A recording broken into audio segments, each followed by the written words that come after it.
बिस्मिल्लाहिर्रहमानिर्रहीम, अस्सलाम वालेकुम, welcome back. I am Munir Ahmad. Dear students, हमने ETEA MDCAT series start की हुई है जिसमें हम चैप्टर वाइज और मोस्ट स्पेसिफिक टॉपिक वाइज में जितने भी पॉसिबल एमसीक्यूज और उन टॉपिक्स में जो प्रीवियस पास्ट पेपर्स में ईटा एमसीक्यूज आ चुके हैं उनको हम हाईलाइट भी कर रहे हैं और उनको डिटेल से डिस्कस करें। इसके अलावा उन टॉपिक्स में जितने भी पॉसिबल एमसीक्यूज हैं, इंपॉर्टेंट एमसीक्यूज, एक्सपेक्टेड एमसीक्यूज और जितने भी पॉसिबल एमसीक्यूज हैं वो हम टॉपिक वाइज डिस्कस कर रहे हैं। इससे पहले जितने भी अप्रोक्सीमेटली हमने 46 एमसीक्यूज रिस्पायरेशन के चैप्टर से शुरू के टॉपिक से हम डिटेल से डिस्कस कर चुके हैं। आज इंशाल्लाह हम इंस्पायरेशन के टॉपिक से जितने भी पॉसिबल एमसीक्यूज होंगे उनको डिटेल से डिस्कस करेंगे। लेकिन इससे पहले अगर आप इस चैनल पे न्यू हैं तो इस चैनल को सब्सक्राइब भी कीजिए, अपने मैक्सिमम फ्रेंड के साथ शेयर भी कीजिए ताकि latest update MDCAT test के हवाले से, ईटा के हवाले से आपको अपडेट मिल सके। इसके अलावा जितने भी एमसीक्यूज हैं जो पास्ट पेपर में बायोलॉजी में आ चुके हैं उनको भी डिटेल्स और टॉपिक वाइज आप देख सकें और अपने कॉन्सेप्ट क्लियर कर सकें। एमसीक्यूज नंबर 47 पे जाने से पहले आप ऐसा करें कि मैं थोड़ा सा पीछे हटता हूं, आप इसका स्क्रीनशॉट ले लें, पहले खुद सॉल्व करने की कोशिश करें, फिर जो ना हुआ तो मेरे साथ साथ करें।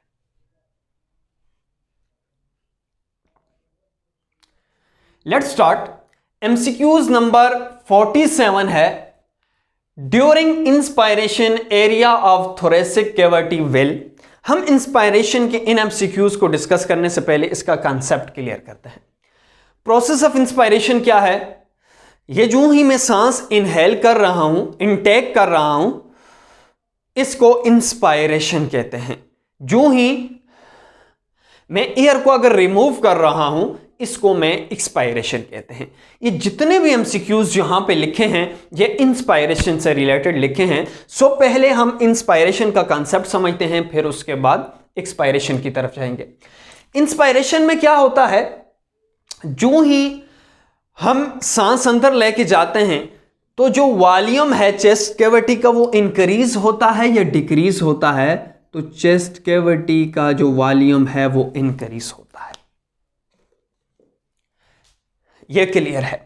फिर उसके बाद इंटरकॉस्टल मसल्स, दो रिब्स के दरमियान जो मसल्स हैं, ये जो हमारे रिब्स हैं इनके दरमियान जो मसल्स हैं, इन मसल्स को इंटरकॉस्टल मसल्स कहते हैं। सो इंटरकॉस्टल मसल्स कंट्रैक्ट होंगे या रिलैक्स होंगे।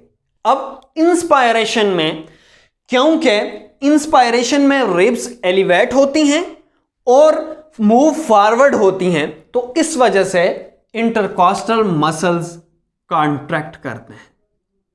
यह पॉइंट याद रखना है। इंस्पायरेशन इंटरकॉस्टल मसल्स कॉन्ट्रैक्ट करेंगे, डायाफ्राम भी कॉन्ट्रैक्ट करेगा।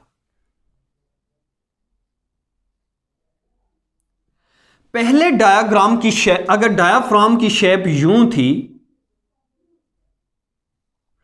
इंस्पायरेशन के टाइम डायाफ्राम की जो शेप है वो यूं हो जाती है, मीन के लेस डोम बन जाती है।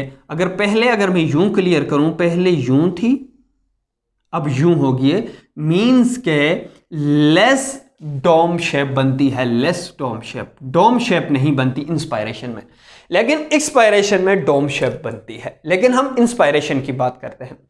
इसके अलावा रिब्स क्या होती हैं? रिब्स एलिवेट होती हैं एंड मूव फॉरवर्ड।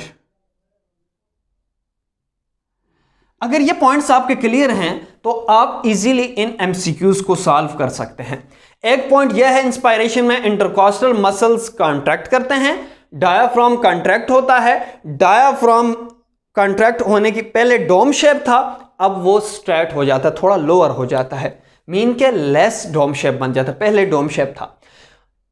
वॉल्यूम क्या है? जाहिर है हम सांस ले रहे हैं, एयर इनहेल कर रहे हैं, तो हमारा जो चेस्ट कैविटी है उसका जो वॉल्यूम है वो इंक्रीज करेगा। इसके अलावा रिब्स कैसी पोजीशन होती है? रिब्स तो एक एलिवेट करती हैं, एक फॉरवर्ड मूव करती हैं। ये क्लियर है। अब इसके बाद एमसीक्यूज पे जाते हैं। During inspiration area of thoracic cavity will, inspiration के टाइम वॉल्यूम या थोरेसिक कैविटी इंक्रीज करेगी या डिक्रीज करेगी? तो डेफिनेटली वॉल्यूम इंक्रीज करेगा क्योंकि हम एयर को इनहेल करें। सो इसका जो करेक्ट ऑप्शन है वो है इंक्रीज वॉल्यूम। इसके बाद नेक्स्ट है during inspiration diaphragm is, inspiration के टाइम डायाफ्राम कॉन्ट्रैक्ट होता है या रिलैक्स होता है? ये जो मैंने अभी एक्सप्लेन किया। सो डायाफ्राम क्या होगा? कॉन्ट्रैक्ट होगा। सो इसमें जो करेक्ट ऑप्शन है वो है कॉन्ट्रैक्टेड। इंस्पायरेशन के टाइम कॉन्ट्रैक्ट होता है। इसके बाद एमसीक्यूज नंबर 48 है during inspiration ribs muscles contract and, कहता है कि इंस्पायरेशन के टाइम जो इंटरकॉस्टल मसल्स हैं वो कॉन्ट्रैक्ट करते हैं एंड इंटरकॉस्ट जो रिब्स हैं वो मूव डाउन, श्रिंक, रेस्ट और एक्सपेंड करते हैं। सो जाहिरी सी बात है एलिवेट होना मीन रेस्ट होना। सो इसमें बेस्ट जो करेक्ट ऑप्शन है वो रेस्ट है क्योंकि इंस्पायरेशन के टाइम इंटरकॉस्टल मसल कॉन्ट्रैक्ट करते हैं, इसके साथ जो रिब्स हैं वो रेस्ट होती हैं। इसके बाद है MCQs number 49 what does not happen during inspiration, जिसमें ये आ जाए ना डज नॉट, तो फिर आपने उस एमसीक्यूज पे फोकस करना है क्योंकि वो मोस्ट कंसेप्चुअल होता है। आपके माइंड में होता है कि व्हाट हैपेंस ड्यूरिंग इंस्पायरेशन में क्या काम होता है, चलें जी टेक कर दिया, लेकिन पूछता है कि सब तीन तो होंगे इंस्पायरेशन में लेकिन एक प्रोसेस नहीं होगा, वो कौन सा नहीं होगा? क्या इंटरकॉस्टल मसल्स कॉन्ट्रैक्ट करते हैं? इंस्पायरेशन में करते हैं, लेकिन इसने पूछा है कि जो काम नहीं होता वो टेक करना है। रिब्स आर एलिवेटेड, होती हैं। रिब्स मूव फॉरवर्ड, होती हैं, elevated and forward. Diaphragm become dome shape, inspiration के टाइम हमेशा याद रखना है डायाफ्राम पहले डोम था, अब डोम शेप से स्ट्रेट हो गया है, लेस डोम हो गया। सो इसमें जो बेस्ट और करेक्ट ऑप्शन है वो है जो डायफ्राम बिकम डोम शेप, ये इंस्पायरेशन के टाइम ये प्रोसेस नहीं होता। इसके बाद एमसीक्यूज नंबर 50 है during inspiration the chest wall is raised और and diaphragm is lowered. Chest wall and diaphragm raised, क्या चेस्ट वॉल और डायफ्राम दोनों ऊपर को एलिवेट होती हैं? क्या chest wall lowered, chest wall नीचे होती है इंस्पायरेशन के टाइम और डायफ्राम ऊपर होता है? क्या इनमें से कोई ऑप्शन नहीं है? तो इसमें जो बेस्ट ऑप्शन है अगर आप फोकस करें तो वो ये है चेस्ट वॉल रेज्ड, चेस्ट का वॉल्यूम इंक्रीज होगा तो चेस्ट वॉल क्या होगी? इंक्रीज होगी और डायफ्राम क्या होगा? लोअर्ड होगा। सो इसका जो बेस्ट और करेक्ट आंसर है वो है option 1, chest wall is raised and diaphragm is lowered. इंशाल्लाह हम नेक्स्ट सेशन में एक्सपायरेशन से रिलेटेड एमसीक्यूज को डिस्कस करेंगे, जितने भी पॉसिबल एमसीक्यूज हुए। और एक इंपॉर्टेंट बात है कि एक्सपायरेशन से रिलेटेड एक प्रीवियस ईटा टेस्ट में एमसीक्यूज आ चुका है, वो इंशाल्लाह नेक्स्ट जो सेशन है उसमें हम डिटेल से डिस्कस करेंगे। अल्लाह हाफिज़।